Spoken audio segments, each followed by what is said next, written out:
anak-anak, apa kabar? Ibu berharap kita semua dalam keadaan yang sehat walafiat, sehingga kita bisa melaksanakan kegiatan belajar dengan baik dan semangat.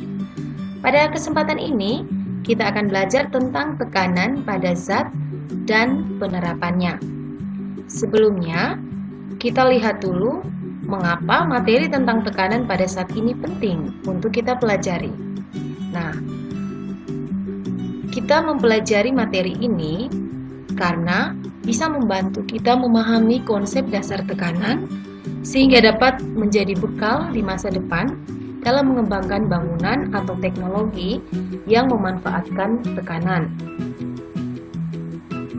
Materi tentang tekanan pada zat dan penerapannya ini kita bagi ke dalam beberapa bagian. Nah, pada kesempatan ini kita akan membahas bagian yang pertama, yaitu konsep tekanan, tekanan hidrostatis, dan hukum Archimedes. Mari kita pelajari dengan semangat. Nah, yang pertama kita lihat tentang tujuan pembelajaran. Tujuan pembelajaran yang pertama adalah menjelaskan konsep tekanan. Yang kedua, menganalisis hubungan antara gaya dan luas permukaan terhadap besarnya tekanan. Yang ketiga, menjelaskan tekanan hidrostatis. Dan yang keempat, menjelaskan hukum Archimedes. Kita belajar tentang tekanan pada zat padat. Mari kita perhatikan gambar A, gambar B, dan gambar C. Pada gambar A, kita bisa melihat bahwa ada jalan yang berlumpur dan ini biasanya kita temui pada musim atau saat musim hujan. Nah, ketika kita melewati tempat ini, maka kamu memilih menggunakan sepatu yang mana? Jika diberikan tawaran sepatu pada gambar B dan sepatu pada gambar C, maka kira-kira yang lebih mudah kita menggunakan sepatu yang ada pada gambar B atau yang ada pada gambar C. Ya, baik, tentu saja kita akan menggunakan sepatu pada gambar nomor B. Nah, mengapa kita memilih sepatu yang ada pada gambar B atau sepatu nomor B? Iya, karena kita lihat pada pijakannya. Pada pijakannya ini, itu permukaan atau luas permukaannya lebih besar dibandingkan dengan luas permukaan pada sepatu nomor C, sepatu hak tinggi. Ketika kita menggunakan sepatu pada nomor B dengan luas permukaan yang lebih besar, maka pijakan yang lebih luas itu mengakibatkan kita tidak mudah terjebak di dalam lumpur atau di dalam jalanan yang kondisinya seperti pada gambar A. Yang berikut kita perhatikan fenomena yang sama juga terjadi pada angsa. Nah, kita perhatikan gambar A adalah gambar angsa dan gambar B adalah gambar ayam. Permukaan pijakan yang luas akan menyebabkan tekanan yang dihasilkan kaki terhadap lumpur akan semakin kecil, seperti pada kejadian sebelumnya yang kita perhatikan, sehingga angsa tidak mudah terperosok ke dalam lumpur. Nah, anak-anak, kita wajib bersyukur kepada Tuhan karena sudah menciptakan makhluk hidup sesuai dengan kondisi lingkungan agar setiap makhluk hidup bisa bertahan melestarikan keturunannya. Nah, untuk memahami tentang konsep pada tekanan, mari kita mencobanya bersama-sama. Yang kita butuhkan adalah plastisin 2 buah, kemudian uang logam 2 buah. Langkah-langkah yang kita lakukan adalah logam A kita letakkan vertikal, sedangkan logam B kita letakkan horizontal seperti pada gambar. Kemudian, kita mendorong dengan kekuatan yang sama pada saat yang bersamaan. Nah, kamu dapat juga memberikan beban yang sama terhadap kedua benda. Nah, ketika kita memberikan sebuah dorongan atau kita memberikan sebuah beban yang sama, artinya kita memberikan gaya yang sama. Ingat pembelajaran sebelumnya tentang gaya. Kemudian, langkah yang ketiga adalah kita mengangkat kedua logam itu, kemudian kita mengamati kedalamannya. Yang berikut, setelah itu, kegiatan selanjutnya adalah dengan langkah-langkah yang sama, kita siapkan kembali plastisin dan uang logam, tetapi kali ini uang logam kita letakkan dalam posisi vertikal. Kemudian kita beri dorongan yang berbeda, yang satu lebih besar dari yang lain. Ingat, kondisi uang logamnya kedua-duanya berada dalam posisi vertikal. Kemudian kita angkat kedua logam, lalu kita amati kedalamannya. Pertanyaannya adalah yang pertama, uang logam manakah yang memiliki luas pijakan lebih kecil? Yang kedua, ketika kamu mendorong uang logam dengan posisi vertikal dan horizontal dengan besar dorongan atau gaya yang sama, manakah yang lebih dalam? Yang berikut, ketika kamu mendorong uang logam dengan posisi semua vertikal dengan besar dorongan atau gaya yang berbeda, manakah yang lebih dalam? Nah, untuk menjawab pertanyaan-pertanyaan ini, kita bisa menyimpulkan bahwa bekas plastisin yang dalam itu berarti tekanannya lebih besar. Nah, berdasarkan kegiatan yang kita lakukan ini, kita dapat menyimpulkan bahwa tekanan akan dipengaruhi oleh gaya dan luas permukaan. Secara matematis, kita bisa menyimpulkan bahwa yang pertama, tekanan merupakan penyebaran gaya terhadap suatu luas permukaan. Nah, kalau kita tuliskan secara matematisnya, P sama dengan F per A. Dengan P adalah tekanan, satuannya adalah Newton meter persegi, yang disebut juga dengan satuan Pascal. Kemudian F yaitu gaya, satuannya Newton, dan A adalah luas bidang dengan satuannya adalah meter persegi. Yang berikut kita lihat tentang tekanan hidrostatis. Nah, tekanan hidrostatis dia bergantung pada kedalaman dan massa jenis cair. Nah, pada kegiatan sebelumnya kita sudah tahu secara matematis bahwa rumus dari tekanan yaitu P sama dengan F per A. Nah, pada cair, gaya F ini disebabkan oleh berat cair atau kita simbol dengan W yang berada di atas benda, sehingga kita ganti F menjadi A, menjadi P sama dengan W per A. W adalah massa dikalikan percepatan gravitasi. Kemudian massa sendiri, pada kelas 7 kita sudah mempelajari bahwa massa adalah rho dikalikan dengan V. Kemudian V sendiri adalah ketinggian atau H dikalikan dengan A, di mana rho adalah massa jenis, kemudian V adalah volume, H adalah ketinggian, dan A adalah luas permukaan. Kemudian dari rumus P sama dengan W per A, kita ubah berdasarkan ketiga rumus ini, kita substitusikan.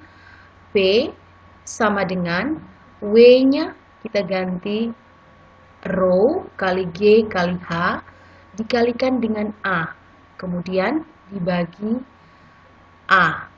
Atau kita bisa menuliskan karena A-nya saling menghabiskan, maka P sama dengan rho kali G kali H. Rumus tekanan hidrostatis, kita dapatkan bahwa P sama dengan rho kali G kali H.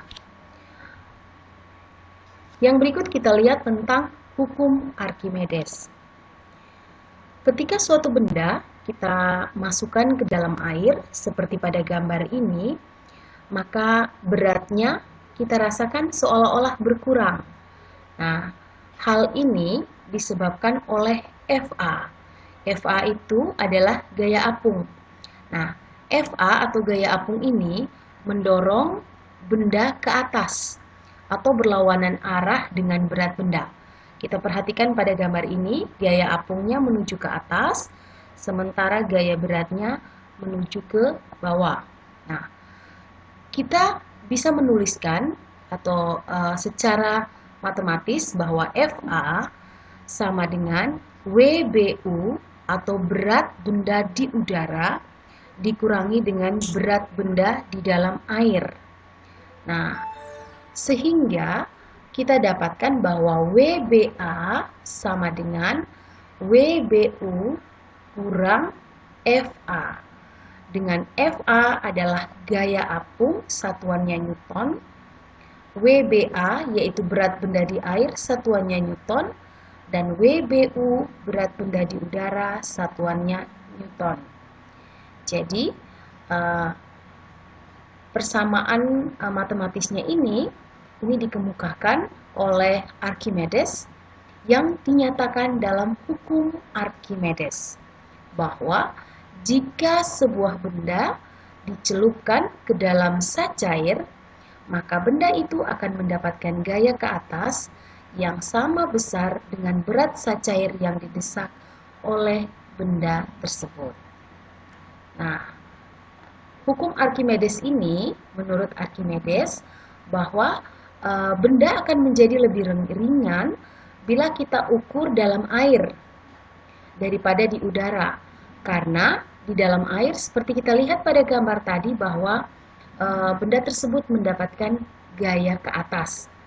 Nah, ketika di udara, benda memiliki berat mendekati yang sesungguhnya.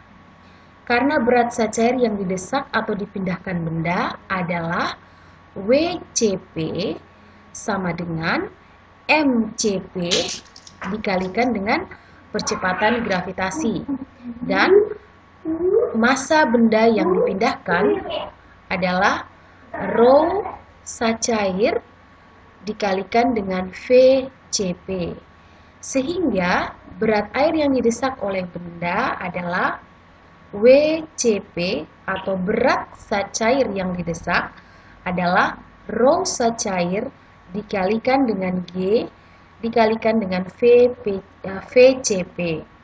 Berarti menurut hukum Archimedes, maka besar gaya ke atas adalah Fa sama dengan rho C dikalikan dengan G dikalikan dengan VCP.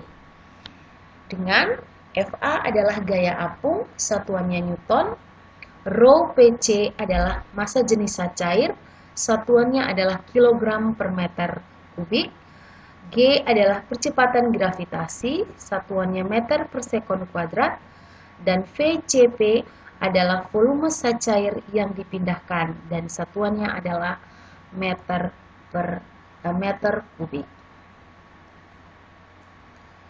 Nah, yang berikutnya, mari kita perhatikan penerapan hukum Archimedes dalam kehidupan sehari-hari. Penerapan hukum Archimedes ini digunakan sebagai dasar dalam pembuatan kapal laut atau kapal selam anak-anak. Benda dapat terapung dan tenggelam itu bergantung pada gaya berat atau W dan gaya apung atau Fa, di mana jika gaya apung maksimum lebih besar daripada gaya berat, maka benda akan terapung seperti pada gambar yang pertama ini. Benda terapung, maka Fa lebih besar dari W. Sebaliknya, jika gaya apung maksimum atau Fa lebih kecil daripada gaya berat, maka benda tersebut akan tenggelam seperti pada gambar yang ketiga. Fa lebih kecil dari W. Jika gaya apung maksimum sama dengan berat benda, maka benda tersebut akan melayang seperti pada gambar yang kedua. Benda melayang, FA sama dengan W. Nah, penerapan ini kita lihat yang pertama pada kapal laut. Kita perhatikan gambar. Mengapa kapal laut yang begitu berat, yang terbuat dari baja, tidak tenggelam? Dia bisa terapung. Nah, konsep yang digunakan di sini adalah tentang penerapan dari Archimedes.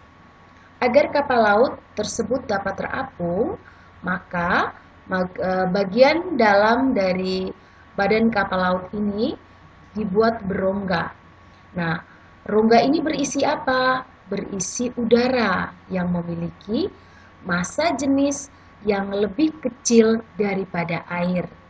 Nah, dengan adanya rongga ini, maka massa jenis rata-rata badan kapal laut dapat dibuat lebih kecil daripada massa jenis air.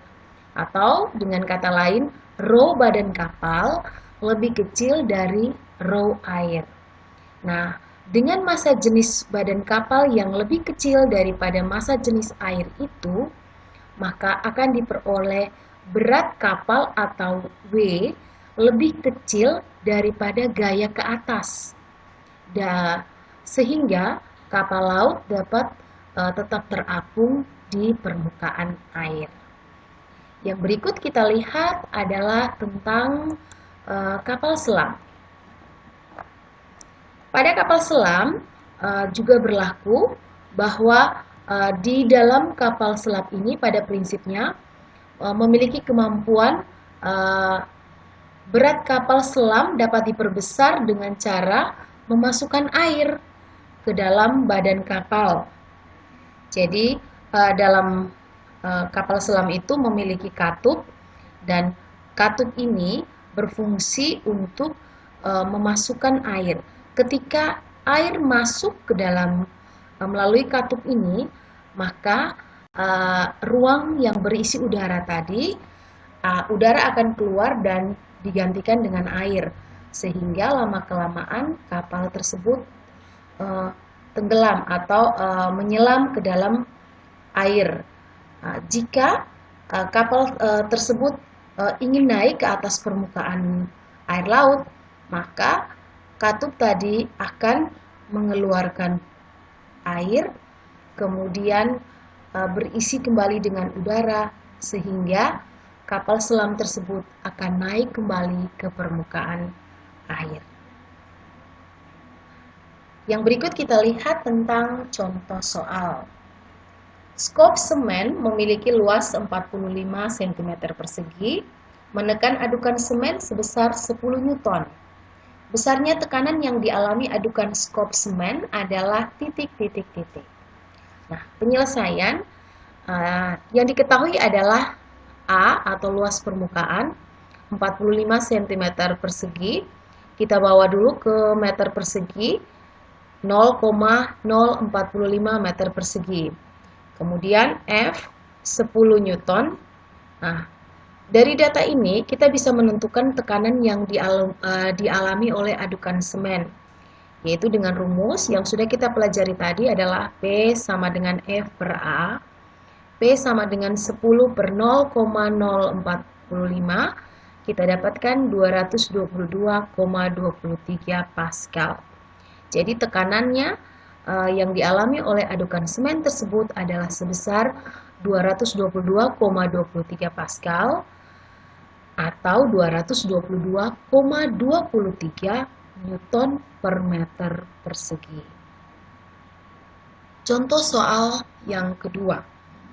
Penyelam menjelajahi lautan yang memiliki kedalaman 10 meter. Besar tekanan air yang dialami oleh penyelam tersebut jika diketahui massa jenis air 100 kg per meter kubik dan percepatan gravitasi G sama dengan 9,8 meter per sekon kuadrat adalah titik-titik. Nah, untuk menyelesaikan soal ini kita mendata dulu yang diketahui, yaitu H sama dengan 10 meter, Rho atau massa jenisnya adalah 1000 kg per meter kubik. Kemudian G adalah 9,8 meter per sekon kuadrat. Maka tekanan yang dialami penyelam adalah kita masukkan rumus karena ini berhubungan dengan zat cair, maka yang dimasukkan adalah tekanan hidrostatis.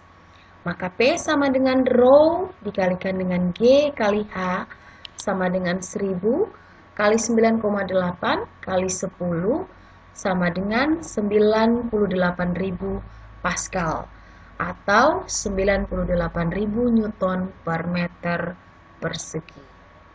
Nah, anak-anak, sampai di sini penjelasan kita pada pertemuan yang pertama. Terima kasih, tetap semangat belajar.